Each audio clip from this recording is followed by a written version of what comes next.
Madame, Monsieur, bienvenue dans cette émission RDC Environnement. Comme vous le savez, c'est votre magazine des questions environnementales et du développement durable, une production de la rédaction de l'agence Galaxy Média. Dans cette émission aujourd'hui, nous allons parler de la promotion et de la protection de l'environnement avec les communautés. Voilà pourquoi nous allons donc parler de ce sujet avec nous sur ce plateau. Deux invités. Il s'agit d'abord de Monsieur Eric Bolia, qui est donc président du conseil d'administration du SECOPEN ONGD. Il est juriste consultant en matière de développement. Monsieur Eric Bolia, bonjour. Bonjour. Voilà, je reviens à vous. Autre invité sur ce plateau, c'est Monsieur Samuel Vungbote, qui lui est coordonnateur national du SECOPEN et il est ingénieur électricien. Bonjour Monsieur Samuel. Avec vous, donc, nous allons devoir parler de la promotion de la protection de l'environnement avec les communautés. Vous êtes donc les responsables, j'ai dit coordonnateur, M. Samuel, et puis président du conseil d'administration, M. Eric, du collectif d'encadrement communautaire pour la promotion et la protection de l'environnement. D'abord, Monsieur Eric Bolia, vous qui êtes le président du conseil d'administration du SECOPEN, qu'est-ce qu'on peut comprendre par les SECOPEN? C'est quoi les SECOPEN et pourquoi le SECOPEN? En fait, SECOPEN, comme le mot le dit, nous disons collectif. Nous sommes un groupe de gens. C'est ça le collectif. Nous sommes là, nous disons maintenant collectif d'encadrement. Ces groupes encadrent, nous travaillons avec les communautés locales.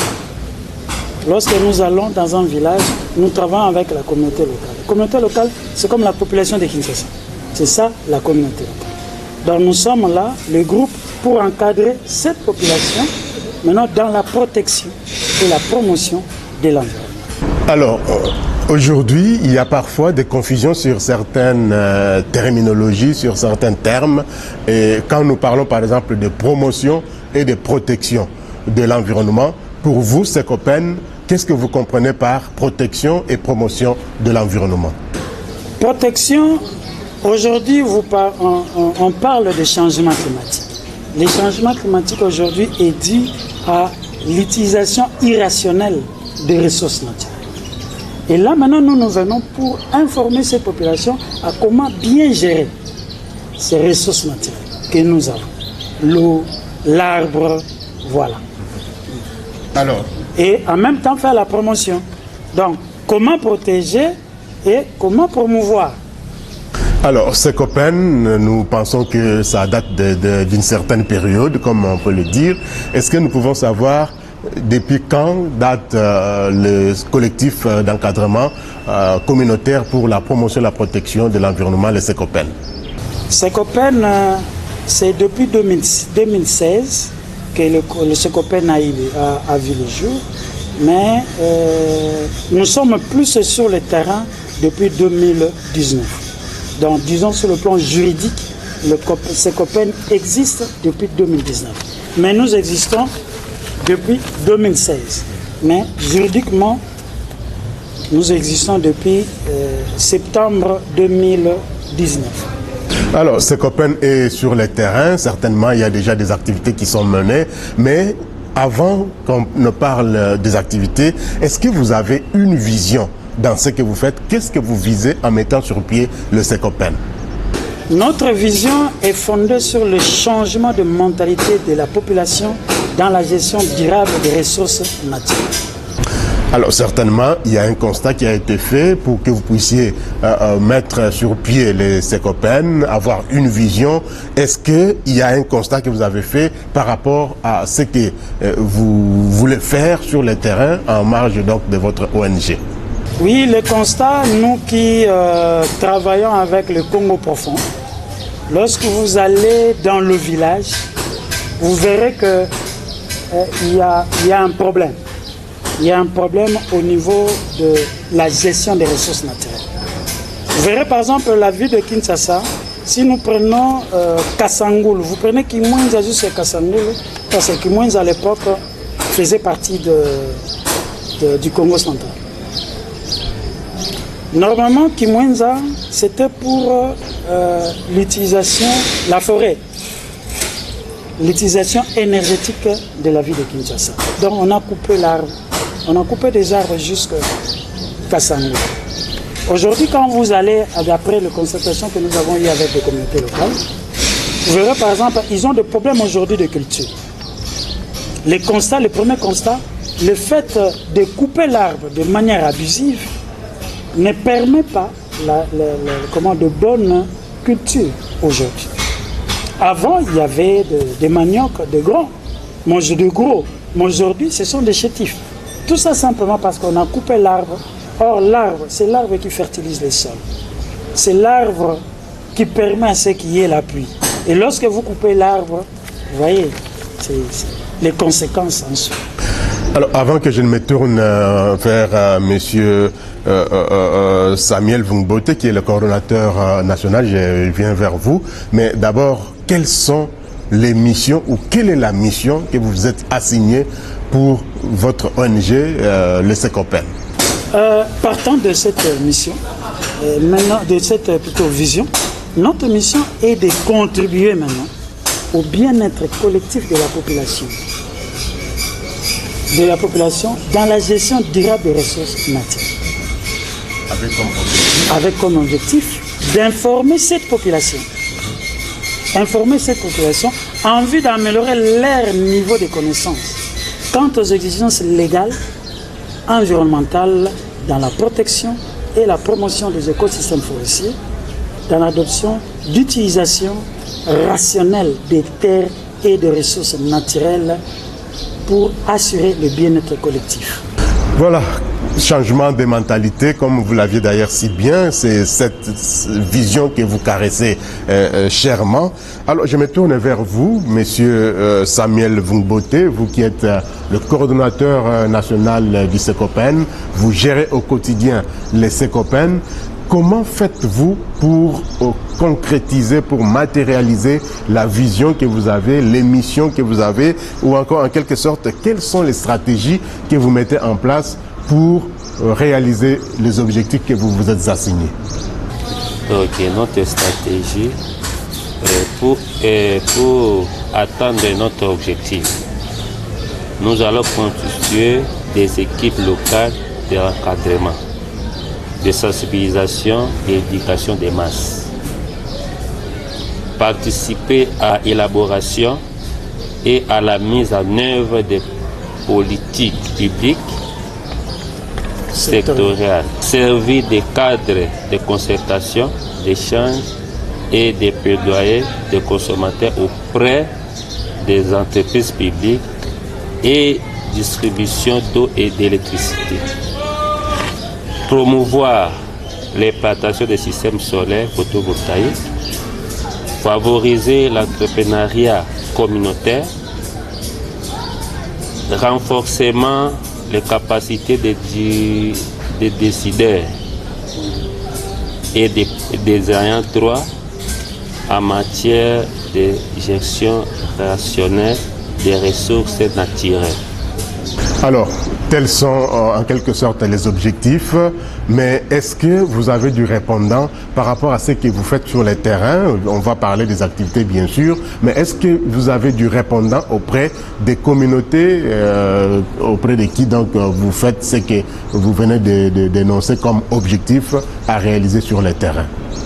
Oui, parce que quand nous disons que pour promouvoir l'implantation des systèmes solaires, il y a plusieurs systèmes qu'on a implantés par là. Bientôt là, on va mettre 3 masses. Alors, il y a plusieurs ONG sur le terrain en République démocratique du Congo, dans plusieurs secteurs de la vie nationale. Vous êtes dans le secteur de la protection et de la promotion de l'environnement avec les communautés, mais qu'est-ce qui vous distingue des autres ONG qui existent sur le terrain, ou encore quels sont les signes distinctifs de votre ONG? Vous avez un logo bien sûr, mais que signifient ces logos? La présence de l'eau et du soleil. L'arbre dans notre logo symbolise simplement la nature dans sa diversité, conférée à un récit biblique relatif à la création dans Genèse 1. Alors, je reviens à vous, monsieur le coordonnateur, le temps de parler encore avec le président du conseil d'administration, monsieur Eric Bolia. Président, il y a plusieurs ONG environnementales, bien sûr, mais quelle est la particularité de votre organisation non gouvernementale qui est donc les SECOPEN? Quelle est sa particularité? Pourquoi? Qu'est-ce que vous voulez apporter comme innovation sur le terrain dans le monde des ONG? Bon, nous nous distinguons des autres organisations environnementales de par notre vision qui est accompagnée par un projet. Nous avons dit tantôt que notre vision est le changement de mentalité de la population dans la gestion durable des ressources naturelles. Alors nous accompagnons ces projets plutôt cette vision d'un projet que nous appelons Éco-Village. C'est quoi Éco-Village? Éco-Village, c'est le village écosystème. Cela consiste à réaliser des projets multisectoriels de développement pour réduire la pauvreté de nos populations. Alors, cela s'est fait comment? Nous disons, lorsque nous amenons des projets multisectoriels dans un village, afin de réduire la pauvreté auprès de cette population, cela va permettre de créer des conditions de vie favorables dans le milieu respectif de cette population-là, parce que nous allons travailler, nous avons vraiment une ambition du Congo. Voilà pourquoi notre organisation, c'est une organisation à caractère national. Donc, nous disons, pour nous répéter, en créant de situations favorables de vie de cette population, va permettre à ce que cette population reste dans leur milieu respectif. Et cela va réduire l'exode rural que nous constatons ces derniers temps, en fait depuis un certain temps, parce qu'il ne fait pas beau vivre dans le village. Voilà pourquoi les gens viennent ici à Kinshasa. Mais avec l'éco-village, on va réaliser des projets qui vont faire en sorte que les gens n'auront pas peut-être visiter Kinshasa ou je ne sais pas Lubumbashi, des grandes villes, mais ils auront tout. Lorsqu'ils ont besoin du courant, il y a les systèmes un système solaire qui va être installé. Il y aura de multi-projets sectoriels qui vont être installés, qui va leur permettre de bien vivre. Voilà un peu notre innovation par rapport à d'autres. Donc cette vision est accompagnée de ces projets que nous appelons Éco-Village. Alors, avant de revenir à vous, une fois de plus, monsieur le coordonnateur national Samuel Vungboté, quelles sont les activités que vous avez déjà menées sur le terrain auprès de ces communautés avec qui vous travaillez? Quelles sont les activités, avec quel impact bien sûr sur le terrain? Oui, nous tenons réunions régulièrement, les réunions stratégiques régulièrement avec nos membres. Et puis installation de photovoltaïques dans plusieurs sites de Kinshasa, Irak. Par exemple, à Doumi, nous avons installé des panneaux solaires, à Mekao, à Bibois, à Mbouti. Donc on a fait dans plusieurs sites. Alors, comme je le disais tantôt, quel est l'impact de ces activités que vous menez sur le terrain? Est-ce qu'il y a une amélioration des conditions de vie des populations auprès de qui vous menez ces actions, installation de panneaux solaires, c'est vrai, ou encore peut-être des forages qui sont aussi dans vos visées? Est-ce qu'il y a un impact positif sur la vie au niveau de ces communautés avec qui vous travaillez? Pourquoi pas? D'ailleurs, au niveau des Bibois là-bas, ils étaient isolés. Quand on est arrivé là-bas, on nous a montré de toute façon donc la population vit là-bas. Et nous, on est parti, on a installé des panneaux solaires là-bas. Et vous pouvez balancer des images, vous voulez voir. On a implanté des panneaux solaires et les populations de ce coin-là, ils étaient contents parce que rien n'est impossible. Comme nous sommes ensemble avec Dieu, donc Dieu nous aide toujours pour réaliser des projets.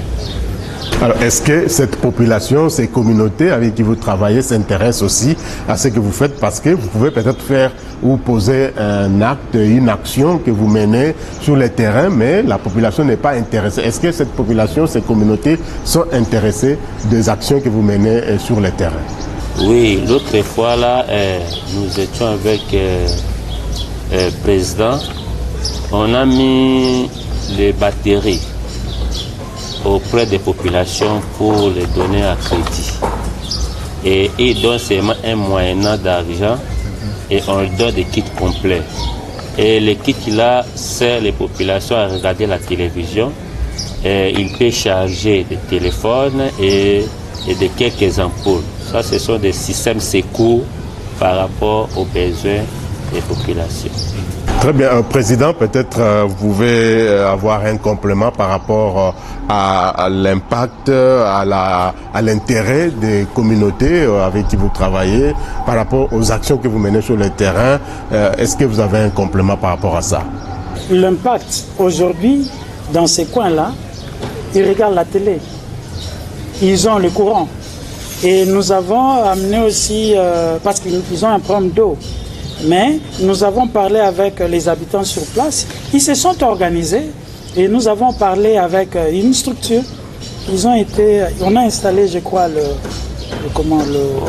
le forage. Ils ont l'eau aujourd'hui. Donc, ils n'avaient pas l'eau, ils ont l'eau. Ils n'avaient pas de courant, ils ont du courant aujourd'hui. Ils sont en contact avec le monde parce qu'il y a du courant. Aujourd'hui, avec l'Internet, vous êtes en contact avec le monde. Donc, nous avons participé tant soit peu aux difficultés de cette population qui aujourd'hui, quand même, sont soulagées. Voilà ce que je peux dire. Alors, Président, il y a dans cette protection, dans cette promotion de l'environnement, il y a un problème parfois d'alternative qui se pose.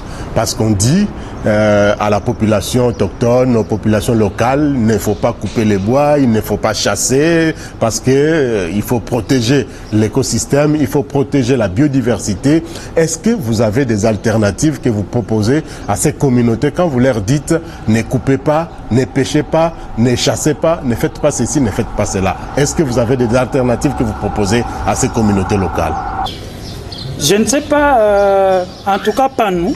Nous sommes une organisation, je dirais, nous parlons avec la population de manière sincère. Dire à une population qui est débitrice de la forêt de ne pas couper l'arbre, de ne pas chasser, alors qu'ils vivent de cette forêt, c'est carrément inadmissible. Nous leur disons, oui, vous pouvez couper parce que vous vivez de cette forêt. Mais lorsque vous coupez, ne coupez pas de manière abusive. Si ce sont des coupes pour préparer, je ne sais pas moi, parce qu'ils ont besoin quand même de préparer, de cuire leurs aliments et tout ça, ils peuvent couper l'arbre, faire de braise. Mais en coupant, il faut aussi reboiser. C'est ce que nous leur disons. Donc, dire qu'il ne faut pas couper, non. Le problème, c'est de ne pas utiliser irrationnellement la forêt. C'est ce que nous leur disons. Et de plus, pour ne pas faire la pression au niveau de la forêt, voilà pourquoi nous sommes venus avec Éco-Village, qui est une pléiade de projets multisectoriels qui va permettre à cette population de vivre d'autres choses que de la forêt. C'est ça. D'accord. On va peut-être terminer cette émission avec le coordonnateur sur les aspects qui sont liés aux perspectives d'avenir. De quoi sera fait le collectif d'encadrement communautaire pour la promotion et la protection de l'environnement? Monsieur le coordonnateur, vous avez la parole. Bon, dans l'avenir, nous allons préparer les sensibilisations dans les écoles, dans plusieurs écoles de la ville. Et puis, on est en contact avec les partenaires pour chercher comment on peut avoir des fours solaires. Les fours solaires, ça va nous aider pour que les gens pour s'arrêter de couper des arbres. C'est ça qu'on est dans. Nous sommes dans la recherche, pour chercher comment on peut résoudre des problèmes au niveau des populations en général. Alors, merci beaucoup, Monsieur Samuel Vungboté. Je rappelle que vous êtes le coordonnateur national de l'ONG SECOPEN, collectif d'encadrement communautaire pour la protection et la promotion de l'environnement. Monsieur le président du conseil d'administration, Eric Bolia, vous avez donc la parole pour nous parler de l'avenir du SECOPEN, de quoi sera fait le SECOPEN pour les jours à venir. Bon, comme a dit le coordonnateur, n'eût été la pandémie de Covid-19, nous aurons déjà dû faire la sensibilisation parce qu'on avait prévu ça au deuxième trimestre, mais dommage que nous vivons l'état d'urgence sanitaire. Et dès qu'il y aura la fin de cet état d'urgence, nous allons procéder à cette sensibilisation sur l'éducation environnementale dans le milieu scolaire. Et de deux, nous allons aussi organiser des sensibilisations porte à porte au niveau de la population de Kinshasa. Et ces projets, nous appelons ça « Sans une maison sans arbre ». Donc nous allons demander à chaque population, à chaque maison, de cultiver ne fût-ce qu'une arbre dans chaque parcelle. Et en dehors de ça, nous comptons sur les personnes de bonne volonté. Et d'ici là, nous, à partir de cet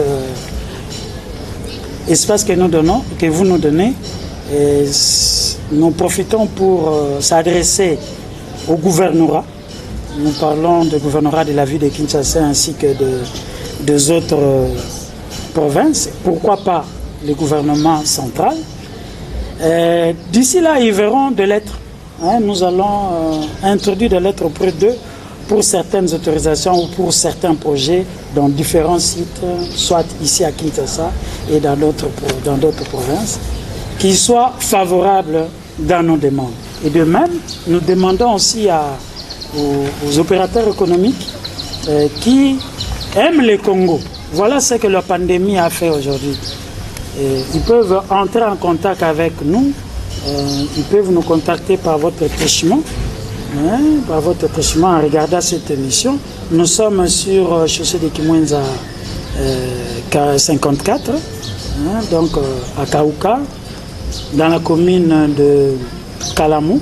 Ils peuvent nous voir, et nous pouvons leur offrir des opportunités parce que nous travaillons avec les communautés locales, les Congo profonds. Nous voulons le changement de ces pays et nous avons besoin de la participation de tous. Alors, tout celui qui a l'amour du Congo, ils peuvent nous voir pour que nous puissions mettre ces projets au service de la nation, j'ai dit. Voilà, merci beaucoup, Monsieur le Président. Je rappelle que vous êtes le président du conseil d'administration du SECOPEN. Merci également à Samuel Vungboté, le coordonnateur national. Madame, Messieurs, voilà donc qui boucle cette émission RDC Environnement. Je vous rappelle que nous étions avec Monsieur Eric Bolia, qui est le président du conseil d'administration du SECOPEN, et Samuel Vungboté, qui est le coordonnateur national de cette ONG. Nous avions donc parlé de la promotion et de la protection de notre environnement.